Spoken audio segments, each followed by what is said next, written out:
नमस्कार मित्रों, आज के इस वीडियो के जरिए हम आपको नागा साधुओं से जुड़े अनसुने रोचक तथ्यों नागा साधु फैक्ट्स इन हिंदी के बारे में बात करेंगे। तो स्वागत है आपका हमारे YouTube चैनल फैक्ट 6 में। और चलिए जानते हैं नागा साधुओं के बारे में कुछ रोचक बातें। ये तो हम सभी जानते हैं कि नागा साधुओं का जीवन और दुनिया हमेशा से ही एक अनभिज्ञ और अनसुलझा सवाल और रहस्य रहा है। नागा साधुओं से जुड़े रहस्यों को आम लोगों ने जितना भी समझने की कोशिश की है, ये उतना ही उलझा हुआ सवाल बनता गया है। आज हम इस वीडियो में इन नागा साधुओं के जीवन और दुनिया से जुड़े इन रहस्यमयी अनसुलझे रोचक तथ्यों को विस्तार पूर्वक समझने की कोशिश करेंगे।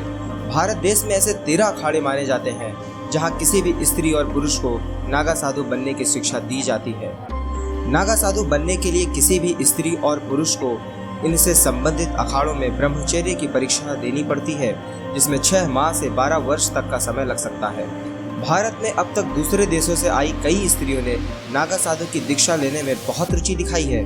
नागा साधु बनने के लिए किसी भी स्त्री और पुरुष को अपने पूरे बालों को काटकर 108 बार गंगा जी में डुबकी लगाकर 5 गुरुओं से शिक्षा लेनी पड़ती है। कोई भी स्त्री और पुरुष नागा साधु बनने से पहले खुद का कर्मकांड और पिंडदान करके पूरे परिवार और समाज के मोह माया और बंधनों से मुक्त होने के रिवाज को भी पूरा करना पड़ता है।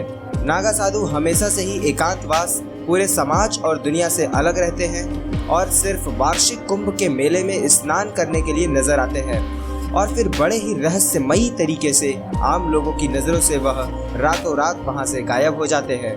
नागा साधुओं में महिला नागा साधु को नग्न रहने की अनुमति नहीं होती है। वहीं पुरुष नागा साधु को उसकी इच्छा अनुसार गेरुए रंग का सिर्फ एक वस्त्र पहनने की अनुमति होती है। नागा साधु अपने पूरे जीवन में किसी दूसरे तपस्वी को छोड़कर अन्य किसी को भी झुककर नमस्कार नहीं कर सकते और ना ही किसी की निंदा भी कर सकते हैं।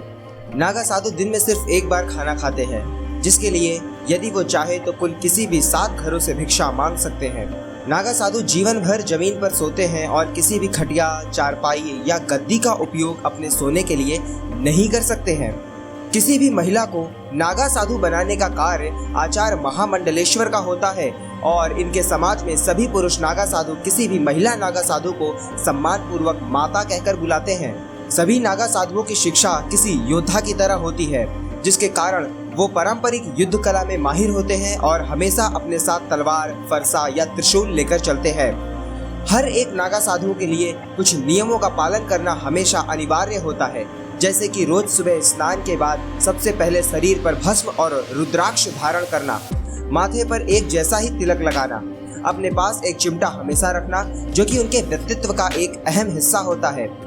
नागा साधु अपने कठोर अनुशासन और 3 प्रकार के योग के कारण ही भयंकर ठंड और सर्दी में हिमालयों के जंगल और ऊंची गुफाओं में निवास करते हैं। ऐसी मान्यता है कि नागा साधुओं की शुरुआत त्रेता युग में भगवान दत्तात्रेय द्वारा की गई थी, लेकिन हिंदू हितों की रक्षा के लिए इनको कड़े नियमों का पालन करने की सीख आदि गुरु शंकराचार्य द्वारा दी गई थी।